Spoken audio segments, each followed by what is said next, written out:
రామ్ గారు నిర్వహిస్తున్న happy money visualisation 2.0 లో మీరు జాయిన్ అవ్వాలనుకుంటున్నారా? కింద నెంబర్లని సంప్రదించండి. Hello Ram sir. Hi Naraju. Visualization 2.0 happy మనీలో ప్రీవియస్ వీడియోలో మీరు వెల్త్కి రిచ్కి ఉండేటువంటి డిఫరెన్స్ని చాలా డీటెయిల్డ్గా మైన్యూట్ లెవెల్ నుంచి చెప్పారు. Very good subject. అండ్ మనిషి సంపాదించుకున్న దాన్ని కూడా నిలబెట్టుకోవటం అనేది చాలా కష్టంతో కూడుకునే పని. అది ఎలా నిలబెట్టుకోవాలో అనుకునేటువంటి వాళ్ళకి మాత్రం ద బెస్ట్ వీడియో అని చెప్తాను నేను. థ్యాంక్ యూ అండి. సో ఈ వీడియోలో ఏం చెప్తున్నారు?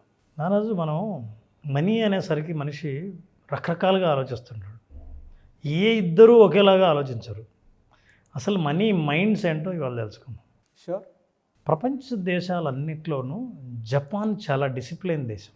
వాళ్ళు నమ్మే ఫిలాసఫీ ఏంటంటే spend well, save well, live well. ఖర్చు పెట్టు కానీ పొదుపు చేయి, జీవితాన్ని బాగా ఆనందించు. జనరల్గా చాలామంది సేవింగ్ చేస్తున్నానంటే వీడు బతకడం లేదని, వీడు బాగా బతుకుతున్నాడంటే వీడి దగ్గర ఏం డబ్బులు అయిపోగొడుతున్నాడని, బాగా సంపాదిస్తున్నాడంటే వీడు ఖర్చే పెట్టట్లేదని, ఇట్లాంటి ఒపీనియన్స్ జనరల్గా క్యారీ చేస్తారు. అందుకనే హోలిస్టిక్గా జపానీస్ ఏం నమ్ముతారంటే వాళ్ళు ఏం చేసినా సరే spend well, save well, live well, ఈ మూడిటి ఫిలాసఫీలు బేస్ చేసుకొని జపాన్లో స్టడీ చేశారు. మొత్తం ఓన్లీ జపాన్ కాదు, జపానీస్ వాళ్ళు ప్రపంచవ్యాప్తంగా డబ్బుల గురించి స్టడీ చేశారు.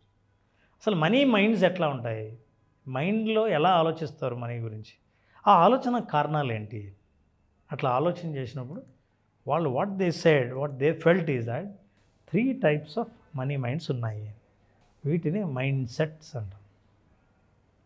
మైండ్ సెట్ ఏర్పడడానికి 3 రకాలైన మైండ్ సెట్లు ఏర్పడడానికి కారణాలు ఏంటి, అసలు ఆ మైండ్ సెట్ లక్షణాలు ఏంటి, ఈ మైండ్ సెట్ ఏర్పడింది కాబట్టి దీనివల్ల మనం నిజంగా డబ్బులు మన జీవితంలో నిలబడకుండా ఉన్నాయా, సంపాదన లేకుండా ఉన్నామా, ఉన్న డబ్బును మనం నిజంగా పెంచుకోలేకపోతున్నామా అనే విషయాల్ని వీటన్నింటినీ మనం తెలుసుకోవాలంటే జపనీస్ వాళ్ళు నమ్మిన ఈ 3 రకాల మైండ్ సెట్స్ ఏంటో తెలుసుకోవాలి.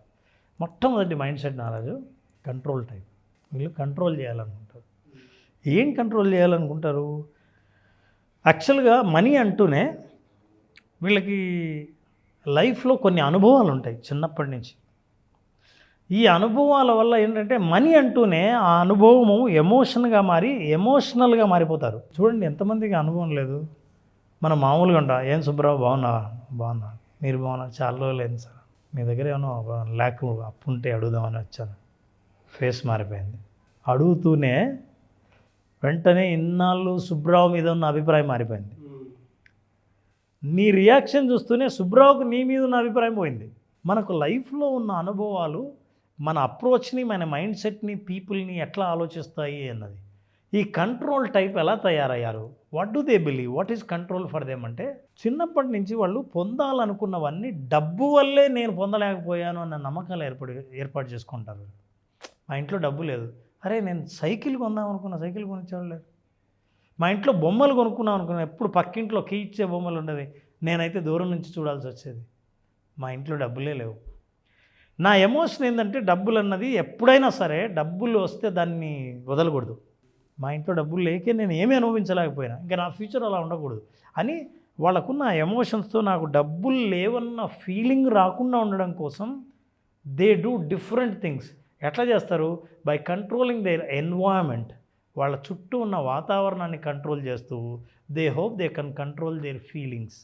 అంటే నా దగ్గర డబ్బు లేదు, లేకుంటే మనుషులు ఎవరు రారు, ఫ్రెండ్స్ ఎవరు రారు అన్న నా ఎమోషన్ నన్ను బాధపెడుతుంది. కాబట్టి ఫ్రెండ్స్ అందరు వస్తున్నారు అనడానికి ఈ కంట్రోల్ టైప్ ఏం చేస్తారంటే విపరీతంగా ఖర్చు పెడతారు, లేదా అస్సలు ఖర్చు పెట్టరు.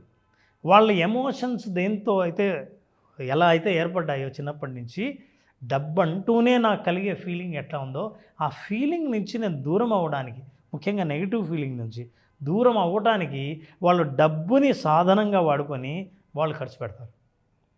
నేనేమి మీరు అనుకుంటున్నట్టు పూర్ కాదు, నా దగ్గర డబ్బులు ఉన్నాయి అని they control the environment. Friends నా దగ్గరికి రావాలి, బంధువులందరినీ మనం మెచ్చుకోవాలి, ఈ సొసైటీలో ఉంటే మనకు గౌరవం ఇవ్వాలంటే మనం బాగుండాలని they try to control their feelings and emotions so that they use money.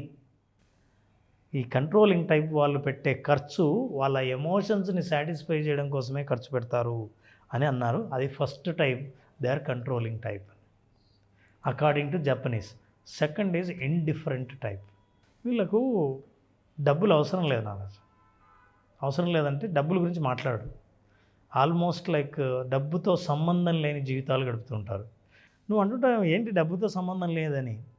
కొన్ని సాధారణమైన ఫ్యామిలీస్ ఉంటాయి. ఎట్లాంటి ఫ్యామిలీస్ అంటే ఒక మిడిల్ క్లాస్ జాబ్ చేస్తుంటారు, గవర్నమెంట్ జాబ్ చేస్తుంటారు, లేదా ఒక చిన్న జాబ్ ఉంటుంది. వాళ్ళకి ఎంత చదవాలో చదువులకు తగిన డబ్బులు వస్తుంటాయి, ఇంటి అవసరాలకు తగిన డబ్బులు సంపాదిస్తుంటారు. ఏదైనా ఫంక్షన్ వస్తే కరెక్ట్గా డబ్బులు ఉంటాయి, శాలరీ సరిపోతుంది. కొంచెం పిల్లలు పెద్ద అయ్యేసరికి ఈయన రిటైర్ అయితే ఆయన పిఎఫ్ వస్తుంది. వాళ్ళు సంపాదించే డబ్బులు వాళ్ళకి డబ్బుల గురించి ఎలా అనే ప్రశ్నను వచ్చే అవకాశమే లేకుండా జీవిస్తుంటారు. చాలా సాధారణంగా వాళ్ళు ఇండిఫరెంట్ టైప్. అంటే డబ్బుల గురించి ఎక్కువగా ఎమోషనల్ ఫీల్ అవ్వరు. అరే నాకు కావాలా డబ్బులు సంపాదించ అని అనుకోరు, డబ్బులు వద్దు అని అన్నారు. వీళ్ళు డబ్బులతో పెద్ద జీవితాన్ని ఏకం చేయరు. ఒక ఫంక్షన్ చేయాలంటే చేద్దాం, ఎలా చేయాలో అలాగే చేద్దాం, ఎందుకంటే కరెక్ట్గా ఫంక్షన్ చేయాలంటే ఎంత కావాలో అంత ఉంది, ఇబ్బంది ఏం లేదు. మరి నెక్స్ట్ మంత్ ఇంకోటి ఉంది, పర్లేదు అప్పుడు నేను సంపాదిస్తా. సాధారణ ఉద్యోగులు, ఒక ఎంప్లాయీ ఎలా ఉంటాడో అలా ఉంటాడు. అయితే వీళ్ళతో ప్రాబ్లం ఏంటంటే వాళ్ళు డిస్టర్బ్ అయ్యేది ఎప్పుడంటే సడన్గా అవసరాలు ఏదైనా, హాస్పిటల్ అవసరాలు ఏదైనా వస్తే ఎక్కడున్నదంతా తీసుకురావాల్సి వస్తుంది. వీళ్ళు ఇండిఫరెంట్ టైప్ ఏంటంటే అవసరం బలంగా లేదన్నాళ్ళు వీళ్ళ నడుస్తుంది, బాగుంటుంది. చాలామంది అట్లనే ఉంటారు డబ్బుల గురించి ఆలోచించకుండా. అయితే వీళ్ళు ఎప్పుడంటే డిస్టర్బ్ అయ్యేది పియర్ ప్రెషర్ ఉంటుంది. పక్కన అందరూ డబ్బుల గురించి మాట్లాడుతున్నారు, అందరూ సంపాదిస్తున్నారు, అందరూ రియల్ ఎస్టేట్ చేస్తున్నారు, అందరూ యూఎస్ వెళ్తున్నారు, ఇట్లాంటివన్నీ ఇన్స్పైర్ చేస్తాయి ఎవరినైనా. ఇండిఫరెంట్ టైప్ అయితే దూరంగా ఉంటారు. ఇండిఫరెంట్ టైప్ అయితే డబ్బులకు పెద్ద ఎమోషనల్ ఫీల్ అవ్వరు. ఇది సెకండ్ టైప్. వాళ్ళ దగ్గర మీరు ఏదైనా మార్కెట్ చేయాలన్నా, మీరు వాళ్ళ దగ్గర బిజినెస్ ప్రపోజల్ మాట్లాడాలన్నా వాళ్ళు ఏమాత్రం ఇన్స్పైర్ అవ్వరు, స్టేబుల్గా ఉంటారు. This is second type. ఈ second type they are comfortable with money, they enjoy working all the time. పని చేస్తూ ఉంటారు, ఇబ్బంది ఏం లేదు, చేసిన నాలుగు నడుస్తుంది, నా అవసరాలు కూడా అట్లే ఉన్నాయి, లగ్జరీ ఇవేమీ ఆలోచించను, లైఫ్ని మాత్రం సగటుగా నడుస్తూ పోతుంటుంది. అందుకని దాని గురించి ఎక్కువగా ఆలోచించాల్సిన అవసరం లేదు. Third type fear type. వీళ్ళకి భయం డబ్బులు అంటే. అందుకే చాలామంది సరే మనందరం పార్టీకి వెళ్దాం, ఇగో నువ్వు ఖర్చు పెట్టి మొత్తం ఖర్చు చెప్పండి, నాకు డబ్బులు ఇవ్వకు, అమ్మో డబ్బులు ఎవరికైనా నాకు మాత్రమే ఇవ్వకు. ఎవరైనా చూస్తానండి నేను, ఏమండి అందరం ఇప్పుడు కమిటీ ఎన్నుకున్నాము, మీరు ట్రెజరరా, నాకు మీరు ఏ పోస్ట్ అయినా ఇవ్వండి కానీ ట్రెజరర్ మాత్రం ఇవ్వకండి. నేను ఊరు వెళ్తున్నానండి, నా దగ్గర డబ్బులు ఉన్నాయి, మీ దగ్గర ఉంచండి, నేను మళ్ళీ వచ్చి తీసుకుంటాను. వద్దండి, నా దగ్గర ఉంటే ఖర్చు అయిపోద్ది. భయం వాళ్ళకి డబ్బులు అంటే. అది నా దగ్గర నుంచి వెళ్ళిపోతుంది, నేను ఖర్చు పెడతా, సరిగా హ్యాండిల్ చేయలేను, అది ఉంటే నా దగ్గర ప్రమాదం, నాకు ప్రమాదం, డబ్బుకు ప్రమాదం అని భయపడతారు. ఇంత డబ్బులు ఆ ఇంట్లో పెట్టుకున్నావా, బట్టలు ఉన్నట్లే డబ్బులు ఉన్నాయి అనుకోవచ్చు కదా, కానీ భయం, ఇంత డబ్బులు ఇంట్లో ఉన్నాయి. డబ్బులన్నా, డబ్బుకు సంబంధించిన రెస్పాన్సిబిలిటీ అన్నా, డబ్బులకు సంబంధించిన డిస్కషన్ అన్నా చాలా భయం. వీళ్ళందరూ they believe if they are close to the money they lose the money. అది అందుకని మనీకి దూరంగా ఉండడమే మంచిది. అయితే వీళ్ళకి కూడా కోరిక ఉంటుంది డబ్బులు సంపాదించాలని. సో మైండ్ సెట్స్ ఏర్పడిన వాళ్ళలో మనుషులు అంటే సంబంధాలు ఎన్ని రకాలుగా ఉంటాయి అని ఆలోచిస్తే జపనీస్ వాళ్ళు కనిపెట్టిన ఈ 3 టైప్ ఏదైతే ఉందో కంట్రోల్ చేసేవాళ్ళు ఇండిఫరెంట్ ఫియర్ టైప్. ఎప్పుడూ ఆ డబ్బు నా దగ్గరే ఉండాలని అనుకున్న వాళ్ళు, డబ్బుతోనే సంబంధం లేని వాళ్ళు, డబ్బు అంటే భయపడేవాళ్ళు, 3 రకాలు ఉన్నారు. ఒక్కొక్కరి నమ్మకాలు ఎలా ఏర్పడ్డాయో, ఈ నమ్మకాల వల్ల వాళ్ళ జీవితంలో ఆర్థికపరమైన జీవితం ఎట్లా ఉంటుందో, దాని ప్రభావం ఎట్లా ఉంటుందో డీటెయిల్డ్గా మాట్లాడారు. అయితే నారాజు మన ప్రోగ్రాంలో అసలు ఫియర్ టైప్ ఎన్ని రకాలు ఉన్నారు, అసలు మీది ఏ టైపు తెలుసుకోవాలనుకుంటే ప్రోగ్రామ్ అటెండ్ అవ్వండి. ఈ టైపు నుంచి బయటపడడం ఎలా, ఆ సొల్యూషన్ మీరు 5 డే ప్రోగ్రాంలో వినాలి. Sure sir. సో విజువలైజేషన్ ఏం చెప్తుందంటే how do you accept your self.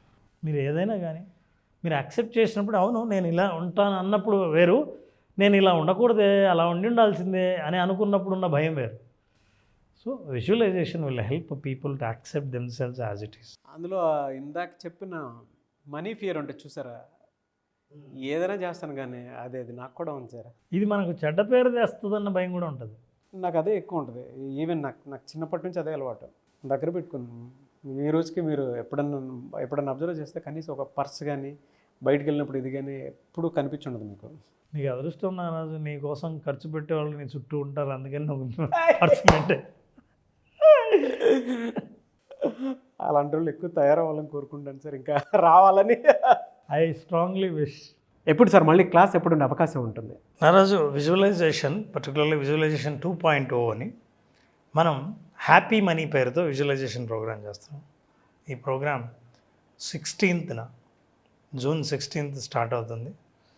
దీంట్లో ప్రత్యేకంగా అసలు చాలా కొత్త విషయాలు, లైఫ్ను హోలిస్టిక్గా జీవితాన్ని ఆనందమయం ఎట్లా మార్చుకోవాలి, విజువలైజేషన్ దానికి ఎట్లా తోడ్పడుతుంది, మీరు సాధించాలనుకున్నవి ఏవైనా జీవితంలో ఎలా సాధించాలి, తక్కువ సమయంలో కానీ లాంగ్ టర్మ్ గోల్స్ కానీ వాటిని సాధించడానికి కావాల్సిన ఫ్రేమ్వర్క్ ఏంటో తెలుసుకోవాలనుకుంటే 16th జరిగే June 16th visualization 2.0 happy money program attend అవుతే వాళ్ళు సాధించాలనుకున్నవి, పొందాలనుకున్నవన్నీ జీవితంలో పొందే మార్గాలన్నీ తెలుసుకోవచ్చు. రియలీ ఫెంటాస్టిక్ అండి. సో జూన్ 16th జరగబోయేటువంటి విజువలైజేషన్ 2.0 హ్యాపీ మనీలో మీరు కనుక హ్యాపీగా ఎన్రోల్ చేసుకోవాలి అనుకుంటే స్క్రీన్ మీద మీకు కాంటాక్ట్ నెంబర్ కనిపిస్తుంది, దాన్ని మీరు కాల్ ఆర్ మెసేజ్ వాట్సాప్ చేసి వెంటనే ఎన్రోల్ చేసుకోండి. వాళ్ళ తెలుగు రాష్ట్రాల్లో విజువలైజేషన్ అనేటువంటి కాన్సెప్ట్ ఒక సంచలనం అని చెప్పాలి. అట్ ద సేమ్ టైం నేను రామ్ గారు చేసినటువంటి జర్నీలో ఉషా గారు కూడా ఉన్నారు కాబట్టి ఉమెన్ విజువలైజేషన్ కూడా స్టార్ట్ చేసి ముందుకు వెళ్తూ ఉన్నారు. Benefits at the same time కెరీర్కి సంబంధించినటువంటి ఆపర్చునిటీస్ని ఎలా గ్రాప్ చేశారు, ఆలోచనల్ని అటువైపుగా ఏ విధంగా షిఫ్ట్ చేస్తున్నారని చెప్పడానికి, మనలో ఉండేటువంటి ఇన్నర్ పొటెన్షియల్ బయటికి తీసుకురావడానికి ఉపయోగపడే ఒకే ఒక వెపన్ ఏదైనా ఉంది అని అంటే విజువలైజేషన్. సో ఈ ప్రోగ్రామ్కి మీరు జూన్ 16th నుంచి జరిగేటువంటి ప్రోగ్రామ్ మీరు ఎన్రోల్ చేసుకోవాలి అనుకుంటే వెంటనే ఎన్రోల్ చేసుకోండి. సెలబ్రిటీస్ సైతం at the same time Chandrababu Naidu గారు లాంటి పెద్ద పెద్ద పొలిటీషియన్స్, విజనరీ లీడర్స్ అని చెప్తూ ఉంటాము, అటువంటి వాళ్ళే చెప్తూ ఉన్నారు ఏదైనా విజువలైజ్ చేస్తే జరుగుతుందని చెప్పడానికి ద బెస్ట్ ఎగ్జాంపుల్. సో 2.0 కొత్త సిరీస్. అంతకుముందు జాయిన్ అయినటువంటి వాళ్ళు, కొత్తగా మళ్ళీ జాయిన్ అవ్వాలి అనుకున్నటువంటి వాళ్ళు ఎవరన్నా సరే స్క్రీన్ మీద కనిపిస్తున్న నెంబర్ సంప్రదించండి. ఈ వీడియో లైక్ చేయండి, షేర్ మాత్రం తప్పకుండా చేయండి. ఇలాంటి మరిన్ని వీడియోస్ కోసం మా ఛానల్ ఫాలో అవ్వండి. Thank you so much Ram గారు. Thank you Naraj. Thank you. Suman TV మీ పర్సనల్ అండ్ బిజినెస్ ప్రమోషన్స్ కోసం కింది నెంబర్కి కాంటాక్ట్ చేయండి.